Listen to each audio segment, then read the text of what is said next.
Entrando en el tema de hoy, como les decía, hoy vamos a estar en el capítulo completo, el capítulo 2 de Romanos. Vamos a estar en todo el capítulo, así que usted puede irlo buscando en su Biblia. Y es un capítulo en el que Pablo nos continúa hablando del problema que usted y yo tenemos con el pecado, ¿sí? La semana pasada, si usted estuvo aquí y si no estuvo aquí, en el capítulo 1, al final del versículo 18 en adelante, usted empieza a ver esta lista de pecados de una humanidad descarriada y que se ha entregado a sus propios deseos. Y esta lista extensa que veíamos y que reflexionábamos en los Semilla en Casa acerca de cada una de estas cosas, traía muchos pecados ahí enlistados, muchas cosas que no agradan a Dios. Y si usted veía esa lista y se veía como parte de esa lista, pues bienvenido al club. Pero si por alguna razón usted no se vio reflejado en ninguno de ellos, si por alguna razón usted dijo, no, ya yo estoy más adelante que esa cosa, entonces déjeme decirle que hoy es su día, porque hoy le toca durísimo. Y la realidad es que a todos nos toca durísimo hoy, así que porque vamos a continuar hablando del problema del pecado. Así que es un texto duro, fuerte, alrededor de esas cosas que hacemos cuando usted y yo tenemos problemas con la ley. Ahora, se podría decir, Daniel, pero ¿cómo vamos a hablar de la ley si no estamos bajo el pacto de la ley? Estamos bajo el pacto de la gracia, y eso está en Romanos y más adelante lo vamos a ver. Pero más allá de eso, es como usted y yo creo que tenemos más cosas en común con los judíos de esa época de lo que quisiéramos creer, ¿sí? ¿En qué sentido? En el sentido de que un judío en esa época era el pueblo escogido de Dios. ¿Y cómo se siente usted? Como un hijo de Dios, como parte del pueblo de Dios también. Y lo que pasa con estas cosas es que usted y yo empezamos a hacer agrupaciones, ¿sí? Aquí estamos los hijos de Dios, los buenos, y allá afuera están los impíos. Otra cosa es, el pueblo de Israel decía, bueno, nosotros tenemos la ley de Dios. Los demás no tienen eso, andan descarriados ahí perdidos. Hoy usted y yo decimos, bueno, yo tengo aquí mi Biblia, y yo leo mi Biblia, y yo conozco mi Biblia. Y nuevamente son estas cosas que podrían llegar a hacernos a usted y a mí sentirnos buenos, sentirnos mejores o sentirnos más que otros. Y usted está ahí sentado y está diciendo, no, jamás, yo no me siento más que nadie. Vamos a ir viendo sobre estos textos varias cosas de los problemas con la ley. ¿Por qué digo la ley? Porque vamos a ver, Nueva Versión Internacional, este capítulo tiene 19 veces la palabra ley. Así que por eso voy a usar esta palabra, pero más allá de la palabra ley, quiero que reflexionemos en el problema que usted y yo tenemos con el pecado. Así que, ¿qué le parece si oramos y empezamos con nuestro texto de hoy? Padre, hoy damos gracias, Señor, porque nos traes a tu palabra, Señor. Hoy damos gracias por este maravilloso texto, Señor, que tú has dejado para nosotros. Y hoy ruego, Padre, que tú abras ojos, abras oídos, Señor, abras nuestro entendimiento, Padre, para darnos cuenta del gran problema que cada uno de nosotros tiene con el pecado, Señor. Y de la necesidad tan grande que cada uno de nosotros tiene de un Salvador, Padre. Y de estar al lado de tu Hijo Jesucristo, Señor, y de caminar cada día con Él para poder ser transformados, renovados, y que sea tu palabra, Señor, y solamente tu palabra, Señor, la que confronte nuestros corazones, la que nos edifique, Señor, y que tú nos guíes y nos llenes de tu Espíritu Santo a cada uno, Padre. Esto lo pido en el nombre de tu Hijo Jesús. Amén. Muy bien. Leo entonces versículo 1. Dice, por tanto, no tienes excusa tú, quien quiera que seas, cuando juzgas a los demás. Pues al juzgar a otros te condenas a ti mismo, ya que practicas las mismas cosas. Ahora bien, sabemos que el juicio de Dios contra los que practican tales cosas se basa en la verdad. ¿Piensas entonces que vas a escapar del juicio de Dios, tú que juzgas a otros y sin embargo haces lo mismo que ellos? ¿No es que desprecias las riquezas de la bondad de Dios, de su tolerancia y de su paciencia al no reconocer que su bondad quiere llevarte al arrepentimiento. 5 problemas vamos a conversar hoy que usted y yo tenemos con la ley. Y el primero de ellos es que la ley o las buenas obras, cuando yo creo que estoy haciendo algo que es bueno, es que crean una doble moral. Y para explicar esta doble moral, les voy a contar una historia. Resulta que yo trabajo en la Torre Universal. La Torre Universal está ubicada como enfrente del Gimnasio Nacional, ¿sí?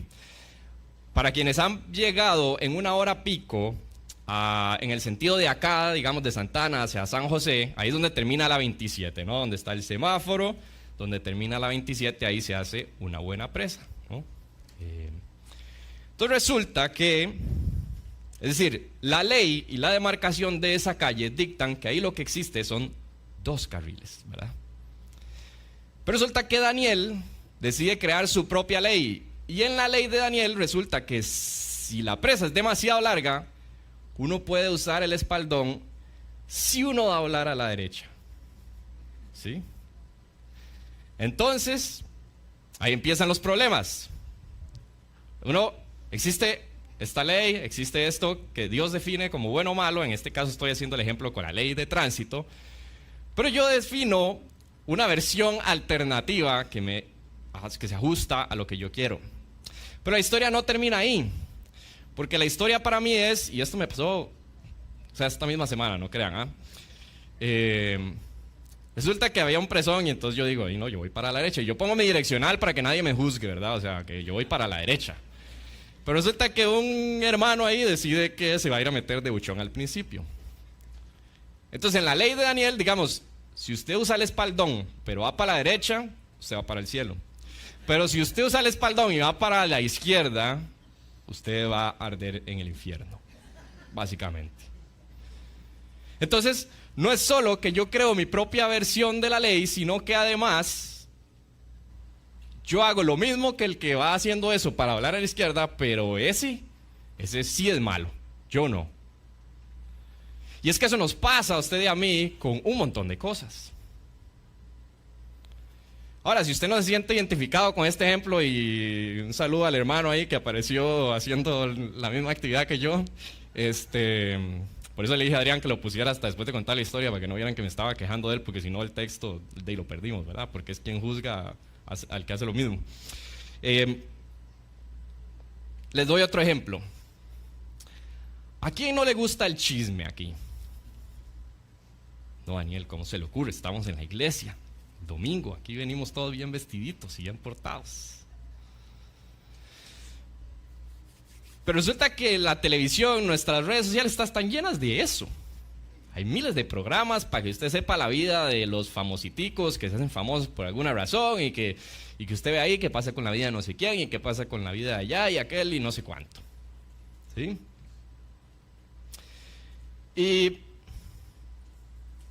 Y les pongo otro ejemplo personal, es decir, o sea, a mí nada me aporta, digamos, nada me ayuda en la vida saber si Jafet Soto tiene un control remoto con el que apaga las luces del Collella o no, digamos.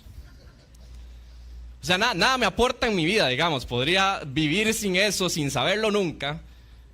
Pero hay unas ganas, un deseo así en mi corazón de saber si es que tiene un botón ahí que el hombre estripa y apaga las luces del estadio cuando va perdiendo o así. Que si lo ve algún día este mensaje a Jafet Soto, que me cuente, por favor, para saber yo. Es como intrínseco, ¿no? Es como que uno lo trae, como que nada le aporta en su vida, pero usted necesita saber.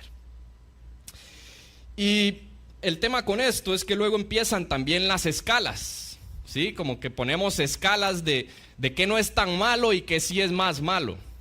Entonces, con este tema del chisme, no, mira, es que resulta que se está divorciando, pero es para que estés orando por ella. Y ahí entonces no es tan malo como el otro que dice, no, es que le da vuelta, pero es porque es que esa mujer, vos sabés que es así, es así, es así. Ah, eso sí es malo. Lo otro no es tan malo.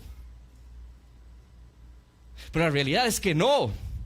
La realidad es que usted y yo estamos haciendo lo que dicen estos primeros versículos, y es que juzgamos a otros, nosotros haciendo exactamente lo mismo que hacen ellos. Y pecado es pecado.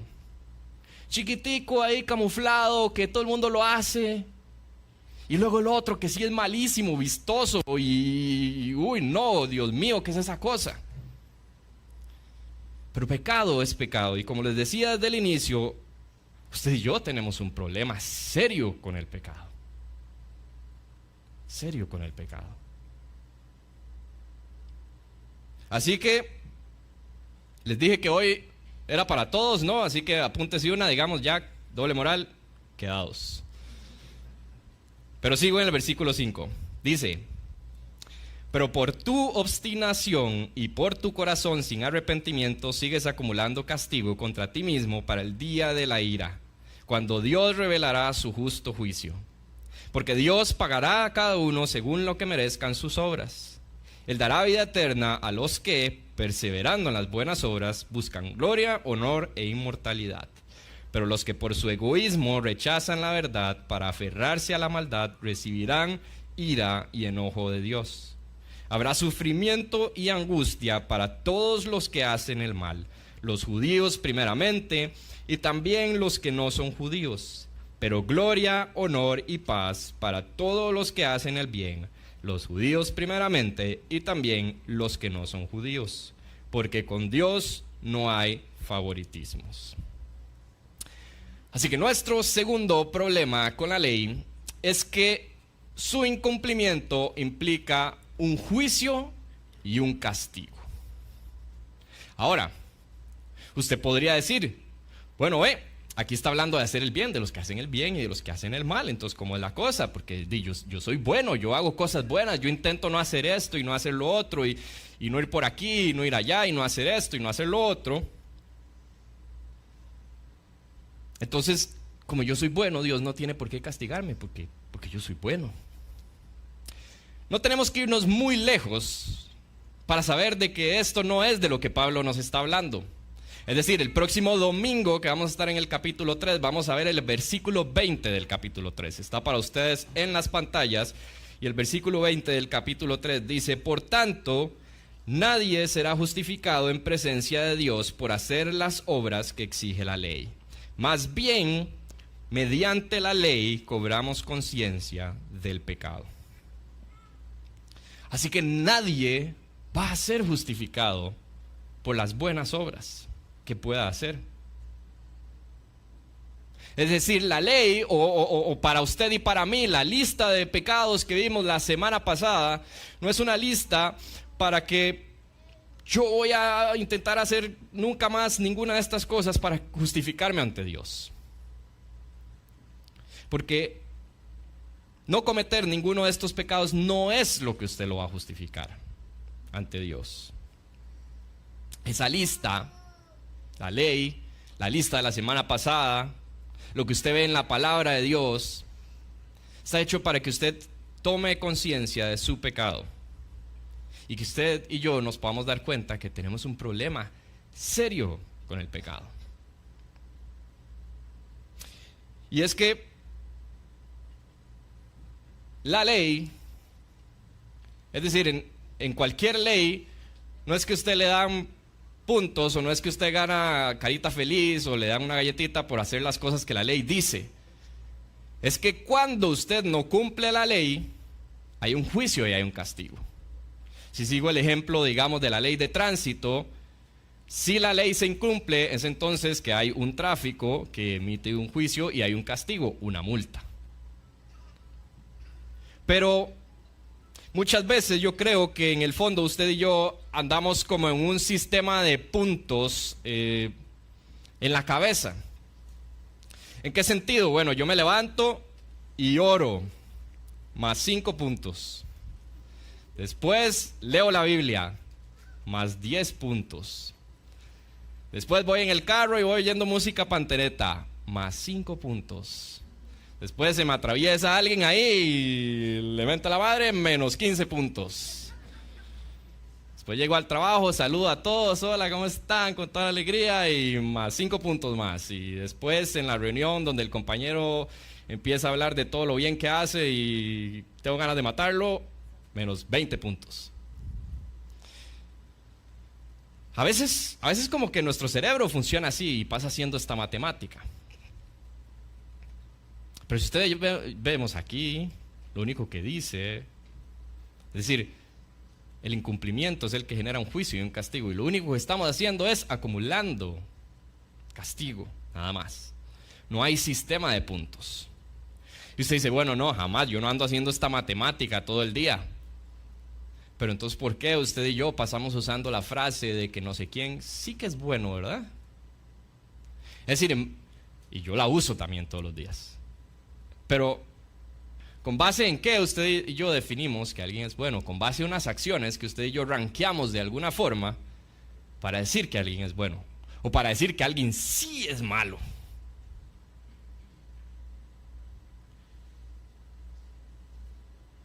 El tema aquí no es que si usted y yo vamos a decir que no sé quién, qué bueno que es, porque hay cosas que uno ve y uno dice, qué bueno esto, ¿no? El tema aquí, que nos tiene que quedar muy claro, usted y a mí, es nuevamente que usted y yo tenemos un problema serio con el pecado. Y que usted y yo lo único que hacemos es acumular castigo, porque Dios es un Dios santo. Hoy en las canciones que usted y yo estábamos cantando hace unos minutos atrás, estábamos hablando una y otra vez de la santidad de Dios. Y adivine qué, la santidad de Dios no se puede mezclar con el pecado. Y porque Dios es un Dios justo, como dice este texto, estos versículos, tiene que haber un juicio. Es decir, si Dios es justo, Dios tiene que juzgar el pecado. Y adivine qué, si usted en estos ejemplos que he dado, en estos 3 que he dado hasta este momento, se ha sentido identificado, usted, al igual que yo, tiene las de perder en ese juicio. Pero hay una buena noticia, y es que Cristo puede tomar su lugar en ese juicio. Es más, ya lo hizo en la cruz del Calvario, si tan solo usted y yo creemos en Él. Por eso es que dice Efesios 2, 8 al 10, que también va a estar en sus pantallas, porque por gracia ustedes han sido salvados mediante la fe. Esto no procede de ustedes, sino que es el regalo de Dios, y no por obras para que nadie se jacte. Porque somos hechura de Dios, creados en Cristo Jesús para buenas obras, las cuales dispuso de antemano a fin de que las pongamos en práctica. Así que estas buenas y malas obras que usted y yo vamos sumando y restando, resulta que no justifican a nadie ante Dios. Lo que justifica a usted y a mí ante Dios es nuestra fe en Cristo Jesús. Esa es la buena noticia en medio de todos estos problemas que Pablo nos está diciendo. Y más interesante aún, entonces que resulta que las buenas obras de las que Pablo habla en este versículo son aquellas que Dios dispuso de antemano. Es decir, cuando usted ve ahí que los que hicieron buenas obras reciben gloria, honor, inmortalidad, esas buenas obras resulta que dice Efesios que son obras que Dios dispuso de antemano. Entonces, no hay mérito suyo ni mío al hacer estas cosas. Porque lo único que estamos haciendo es lo que Dios dispuso de antemano para que usted y yo hiciéramos. Entonces no hay de qué jactarme. Es decir, si yo me paro hoy aquí al frente a hablar de este texto es porque Dios dispuso de antemano que yo hiciera eso, no porque yo hice nada para merecerlo, para ganarlo, nada. Porque Dios lo dispuso de antemano. Entonces yo no tengo nada de qué jactarme. Solo me gozo en su gracia y en su misericordia, en su bondad, que quiere llevarme al arrepentimiento. Así que no todos son malas noticias, pero Pablo aún no llega a esa parte en la carta a los romanos. Continúa llevándonos sobre problemas con la ley. Llevamos 2, nos faltan 3. Dice el versículo 12. Todos los que han pecado sin conocer la ley también perecerán sin la ley. Y todos los que han pecado conociendo la ley, por la ley serán juzgados. Porque Dios no considera justos a los que oyen la ley, sino a los que la cumplen. De hecho, cuando los no judíos que no tienen la ley cumplen por naturaleza lo que la ley exige, ellos son ley para sí mismos, aunque no tengan la ley. Estos muestran que llevan escrito en el corazón lo que la ley exige, como lo atestigua su conciencia, pues sus propios pensamientos algunas veces los acusan y otras veces los excusan. Así sucederá el día en que, por medio de Jesucristo, Dios juzgará los secretos de toda persona, como lo declara mi evangelio. El tercer problema que usted y yo tenemos con la ley, nuevamente, o con el creer que yo hago buenas obras, es que nadie puede aducir ignorancia. Para seguir con mis ejemplos al volante, resulta que cuando yo iba a cumplir 18, lo que yo más quería era tener licencia. Digamos, la cédula, irrelevante, pero la licencia era lo más importante para mí. Así que llegó el día, ya yo tenía mi licencia y yo andaba con unas ganas de que a mí me parara un tráfico solo para enseñarle la licencia, ya orgullosamente así de que ya tengo licencia. Y pasaron 2 años y yo esos 2 años cada tráfico que veía casi que le paraba como para que me parara.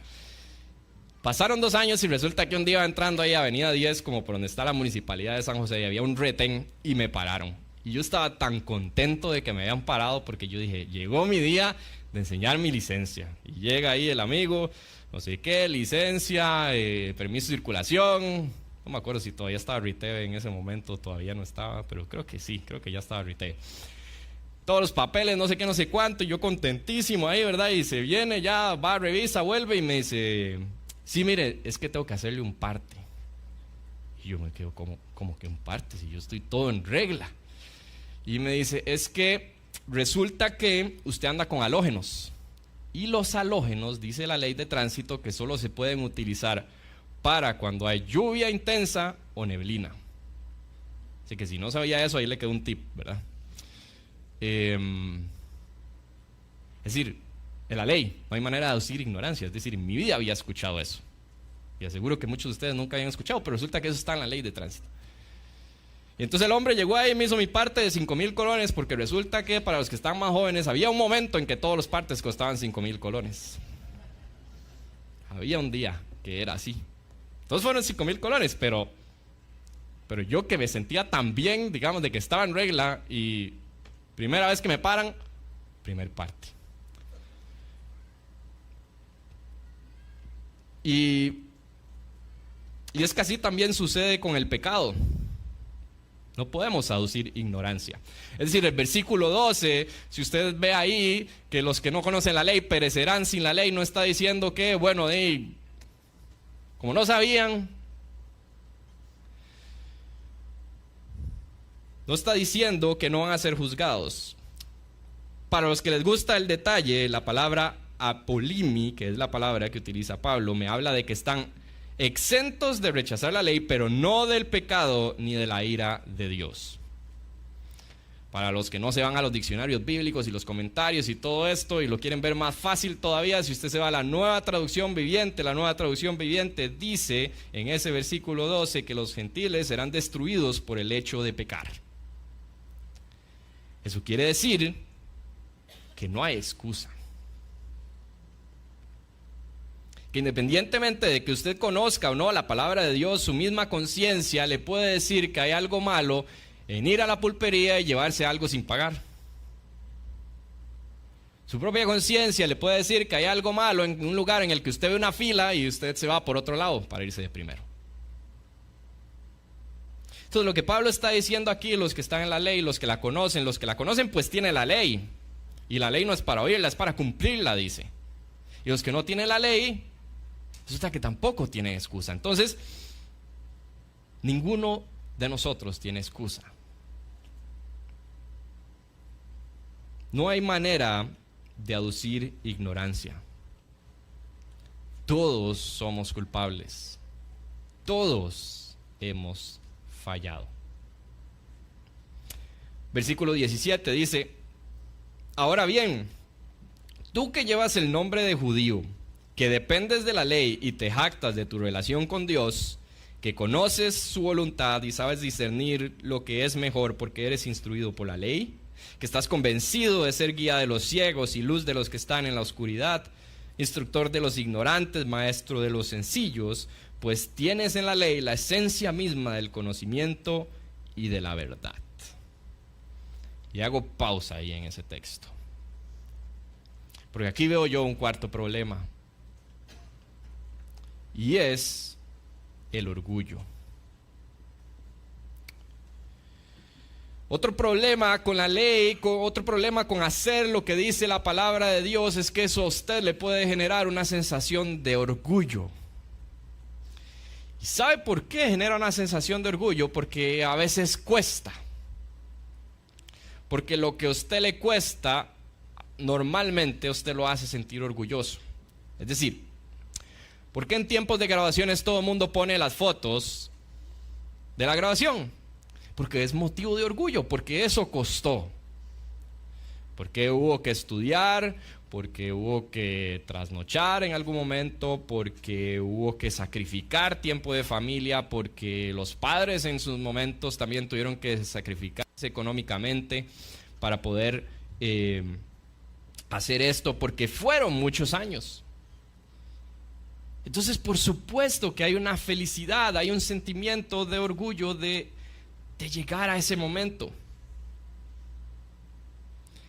Es decir, cuando yo en mi casa cambio un bombillo sin tener que llamar a fila, viera cómo me siento yo. Como que se me infla aquí así el pecho. Yo siento una cosa, pero como que ahora sí, esta es mi casa. No lo subo a las redes, pero casi estoy listo para hacer algo así. Pues sí, me explico, es como que viene en nuestro ADN ese sentimiento de hey, esto me costó. Y estos ejemplos que estoy dando no tienen nada de malo, no me malinterpreten. El tema es que cuando usted y yo hablamos de salvación, no hay mérito alguno suyo, como veíamos ahora. Todo es Dios. No hay nada de qué jactarme. Entonces, cuando usted viene a la iglesia a adorar a Dios, cuando usted sirve, cuando usted va con nosotros a Vangares, cuando viene a la reunión de oración, cuando usted ha leído la Biblia 50 veces, cuando usted ha estudiado el griego y el arameo para entender, cuando usted se mete de lleno, cuando usted lidera, cuando usted hace algo, no hay mérito suyo. Porque usted solo está haciendo lo que Dios dispuso de antemano para que usted y yo hiciéramos. Solamente eso estamos haciendo. Entonces no hay motivo, no hay manera en la que yo me pueda sentir orgulloso. No hay manera en que yo me sienta mejor ni más que el que no vino. Porque el que vino fue usted, y el que está escuchando este mensaje es usted, y el que Dios le está hablando hoy es usted. Que no es más ni mejor que el que no vino, que el que amaneció de goma, que el que se fue a andar en moto o en bici o a hacer hiking o a la playa o a donde sea que se fue. O que el que no le da la gana venir y el que pasa haciendo lo que le da la gana. Ni mejor ni más. Escuchaba a Mark Driscoll hablando de estos textos y decía una frase muy interesante. Decía, es esto, la Biblia, la palabra de Dios, no son unos binoculares para que usted con esto vea a otros y vea el pecado de los otros, sino que esto es un espejo para que yo vea mi pecado, para que yo vea mi problema, para que yo vea mi necesidad de un Salvador. Yo diga, wow, de verdad que sí tengo un problema. Que yo creía que era bueno, que yo creía que hacía cosas buenas. pero que ya veo que a veces no. Y que ya veo que este sistema de puntos que yo hago no existe. Y que ya veo que hago las mismas cosas que otros hacen y tuerzo y ajusto a mis necesidades cómo se debería de hacer esta cosa que Dios dice que hay que hacer. Y aduzco ignorancia, no, es que no sabía. Pero usted y yo lo que más necesitamos en este día es darnos cuenta del gran problema que usted y yo tenemos con el pecado y de la necesidad de nuestro Salvador. Versículo 21 dice: en fin, tú que enseñas a otros, ¿no te enseñas a ti mismo? Tú que predicas contra el robo, ¿robas? Tú que dices que no se debe cometer adulterio, ¿adulteras? Tú que aborreces a los ídolos, ¿robas de sus templos? Tú que te jactas de la ley, ¿deshonras a Dios quebrantando la ley? Así está escrito: por causa de ustedes se blasfema el nombre de Dios entre los no judíos. Así que el quinto problema de esta mañana que usted y yo tenemos con la ley, con las obras, es que generan hipocresía. Veamos los dos ejemplos que nos presenta este texto. Adulterar. Y Jesús dice en el Sermón del Monte que cualquiera que codicia con su mente ya adulteró. ¿Cómo se le ocurre? Estamos en la iglesia, qué barbaridad. Entonces vamos al otro, robar. Jamás he robado yo. Es una barbaridad alguien que se salta una tapia ahí para robarse una cosa ahí de la casa del vecino. No, solo cuando se robaban los helados en la pulpería del chino cuando estábamos chiquitillos, ¿eh? Pero una facturita alterada, que eche una manita ahí al negocio. Un gasto de más porque de por sí la empresa lo paga. Ahí están esos pequeños detallitos. Y aquí me pongo yo de primero, yo que me paro aquí al frente a hablar y a decir un montón de cosas. Mirás qué jodido después cuando uno se acuerda de lo que uno mismo dijo. Solo les cuento para que sepan. De nuevo, la enseñanza aquí es que no es que usted vaya e intente con todas sus fuerzas, entonces ahora sí de ser bueno y ahora sí le voy a poner Dios y ahora sí voy a hacer esto. La enseñanza aquí es que usted y yo nos demos cuenta del problema tan serio que tenemos y de que necesitamos desesperadamente a Jesús. Esa es la respuesta. Es ahí donde usted y yo tenemos que correr. No a las buenas obras, no a intentarlo con todo mi ser, a Jesús, a pasar tiempo con Él, a sentarnos a los pies del Maestro, a escucharlo, a orarle, a cantarle, a pasar ese tiempo con Él. Observamos, dice versículo 25, la circuncisión tiene valor si observas la ley, pero si la quebrantas, vienes a ser como un incircunciso. Por lo tanto, si los no judíos cumplen los requisitos de la ley, ¿no se les considerará como si estuvieran circuncidados? El que no está físicamente circuncidado, pero obedece la ley, te condenará a ti, que a pesar de tener el mandamiento escrito y la circuncisión, quebrantas la ley. Lo exterior no hace a nadie judío, ni consiste la circuncisión en una señal en el cuerpo. El verdadero judío lo es interiormente, y la circuncisión es la del corazón, la que realiza el espíritu, no el mandamiento escrito. Al que es judío así, lo alaba Dios y no la gente. Es interesante cómo aparece una y otra vez en el Nuevo Testamento este tema de la circuncisión. Y yo digo, bueno, si es que se convertía al cristianismo ya viejo y le empezaban a hablar de este requisito, yo creo que estaba duro, ¿no? Tema a tocar ahí. Pero adicionalmente, es un tema muy importante porque la circuncisión es la señal del pacto. Entonces es muy importante. Es decir, es la señal del pacto de Dios con Abraham. Entonces, para ellos era un tema muy relevante. Por eso una y otra vez vemos en las cartas del Nuevo Testamento que se habla acerca del tema de la circuncisión.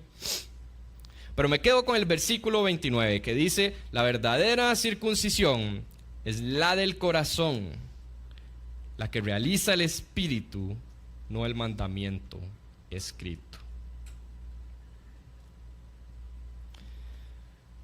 Nuevamente, hoy hemos hablado de que nuestro problema no es con la ley. Nuestro problema no es con los mandatos de Dios. Nuestro problema es con nuestro pecado. Romanos 7, versículos 12 y 13 dice: concluimos pues que la ley es santa y que el mandamiento es santo, justo y bueno. Pero entonces, ¿lo que es bueno se convirtió en muerte para mí? De ninguna manera. Más bien fue el pecado lo que, valiéndose de lo bueno, me produjo la muerte.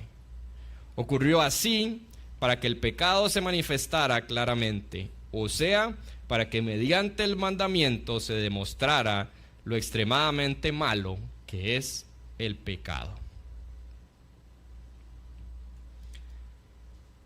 La lección de esta mañana es: usted y yo tenemos un problema. Usted y yo tenemos un problema con la doble moral con la que usted y yo creamos estándares que aplican para unos y estándares que aplican para otros. Y estándares que aplican para mí y estándares que aplican para todos los demás. Tomando el lugar de juez que a usted y a mí no nos corresponde.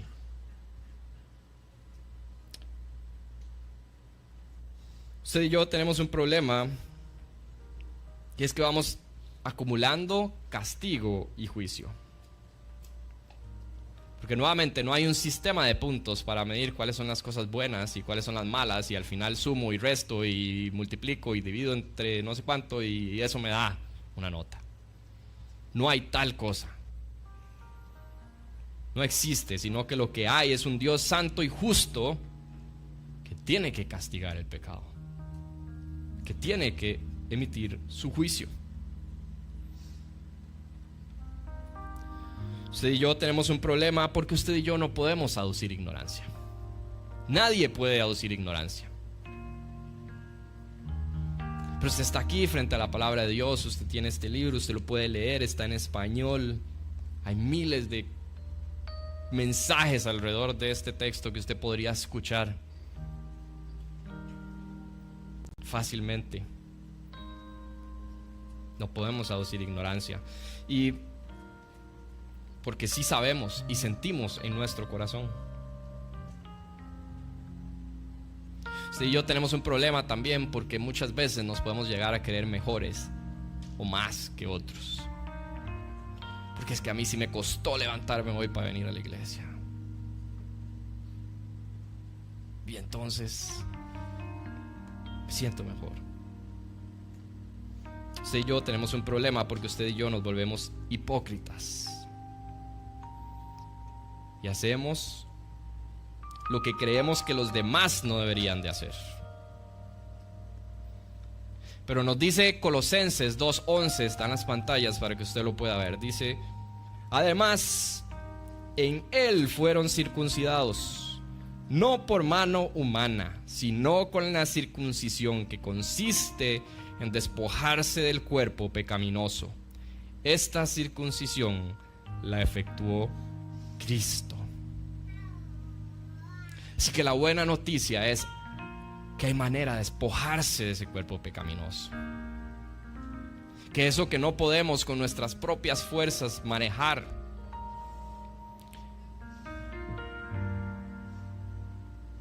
que hay manera de volver a nacer. Y la respuesta es Cristo, quien tomó nuestro lugar ante el juicio y la ira de Dios, y quien nos salva mediante la fe, para que nadie se jacte. Solo la fe en Cristo, solo creer en Cristo Jesús es lo que nos puede salvar. No las buenas obras que yo haga o que yo crea que hago, o que muy en el fondo de mi corazón al final es lo que termino creyendo. No es así, es solo Jesús. Si hoy es el día que te has dado cuenta que no sos tan bueno como pensabas, si hoy es el día que te has dado cuenta de ese problema tan serio que tenés con el pecado, hoy es el día para venir a Cristo, que te está trayendo.